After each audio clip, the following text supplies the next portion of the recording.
الصلاة والسلام على سيد الأنبياء والمرسلين وعلى آله وأصحابه أجمعين، أما بعد،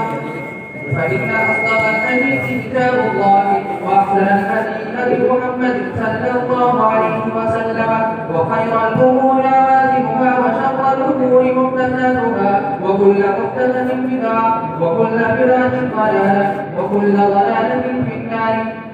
وبالسند المتصل منا إلى الشيخ الجليل والمحدث الكبير حفيد الإمام العصر في الحديث فضيلة الشيخ محمد خضر شاه الكشميري حفظه الله ورعاه، قال أخبرنا وبلغنا والد المحترم فخر المحدثين فضيلة الشيخ سيد أنكر شاه الكشميري ابن إمام العصر في الحديث والفقه العلامة السيد محمد أنكر شاه الكشميري رحمه الله تعالى، قال أخبرنا وبلغنا شيخ الإسلام حسين أحمد المدني، قال أخبرنا وبلغنا شيخ الحزب محمود حسن الديوبندي، قال أخبرنا وبلغنا حجة الله في الأرض محمد قاسم الناروتمي، قال أخبرنا وبلغنا الشيخ عبد الملك المجددي، قال أخبرنا وبلغنا الشيخ محمد إسحاق الدهلوي، قال أخبرنا وبلغنا الشيخ عبد العزيز الدهلوي، قال أخبرنا وبلغنا الشيخ ولي الله الدهلوي،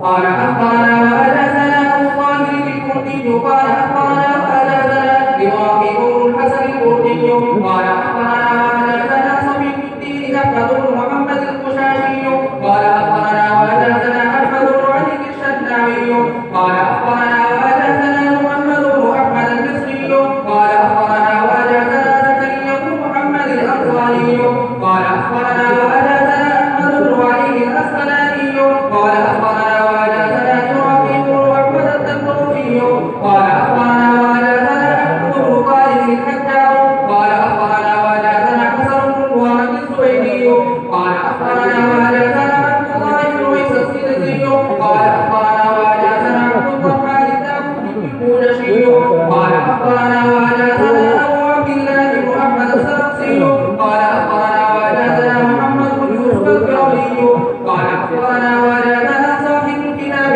أبو عبد الله محمد بن إسماعيل بن إبراهيم بن المغيرة بن مخلد الجوفي بن مالك البخاري رحمه الله تعالى. اللهم انفعنا وارفعنا بعلوم هؤلاء الشيوخ الأجمعين، آمين يا رب العالمين. وبه قال حدثنا عمرو بن علي قال حدثنا ابو عاصم قال حدثنا قرة بن خالد قال حدثنا ابو جبلة الزبعي قال قلت لابن عباس رضي الله تعالى عنهما فقال قدم وفد عبد القيس على رسول الله صلى الله عليه وسلم فقالوا ان بيننا وبينك المشركين من وزراء وانا لا نصل اليك الا في اشهر الحرم، فمرنا بجمل من الامر ان عملنا به دخلنا الجنة فندعو إليها من وراءنا. قال آمركم بأربع وأنهاكم عن أربع، آمركم بالإيمان بالله والتذكر والإيمان بالله شهادة أن لا إله إلا الله وإقام الصلاة وإيتاء الزكاة والوضوء من المغنم الموسى، ونهاكم عن أربع لا تشركوا بالتبع والنقير والذنوب المزفدة والحنتمة. بسم الله الرحمن الرحيم. وبه قال حدثنا قتيبة بن سعيد قال حدثنا الليث عن نافع عن القاسم بن محمد بن عائشة رضي الله تعالى عنها وعنهم أن رسول الله صلى الله عليه وسلم قال إن أصحاب هذه السور يعذبون يوم القيامة ويقال لهم أحيوا ما خلقتم. وبه قال حدثنا أبو الرحمن قال حدثنا حماد بن زيد عن أيوب عن نافع عن ابن عمر رضي الله تعالى عنهما وعنهم قال قال النبي صلى الله عليه وسلم إن أصحاب هذه السور يعذبون يوم القيامة ويقال لهم أحيوا ما خلقتم. وبه قال حدثنا محمد بن العلاء قال حدثنا ابن خزيم عن عمارة عن أبي زرعة سمع أبا هريرة رضي الله تعالى عنه وعنهم قال سمعت النبي صلى الله عليه وسلم يقول قال الله عز وجل ومن أظلم ممن ذهب يخلق كخلقي بل يخلق ذرة أو ليخلقوا حبة أو شعيرة.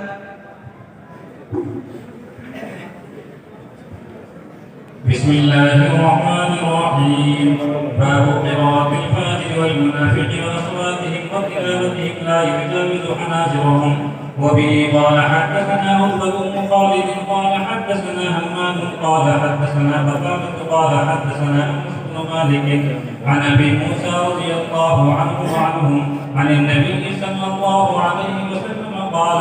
مثل المؤمن الذي يقرأ القرآن كالمدة طعمها طيب وريحها طيب،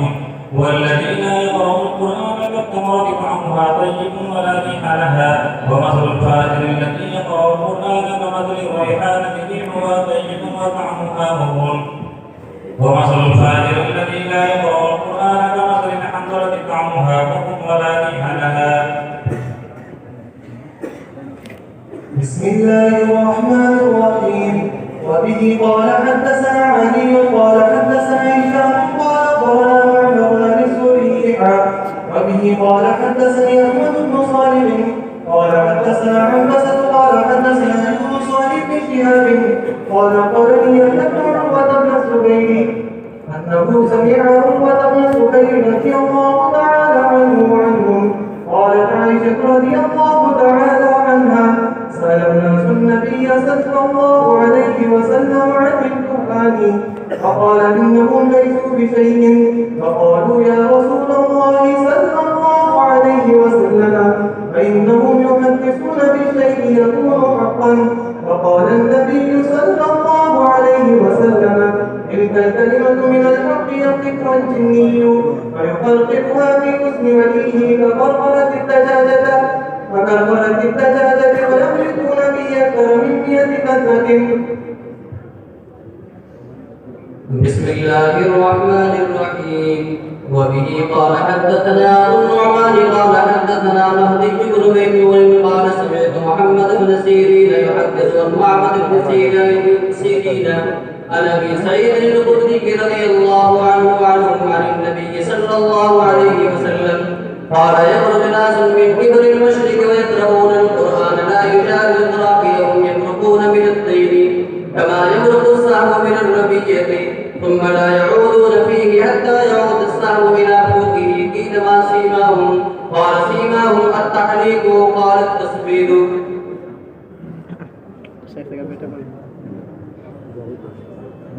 بسم الله الرحمن الرحيم. باب قول الله ونزعوا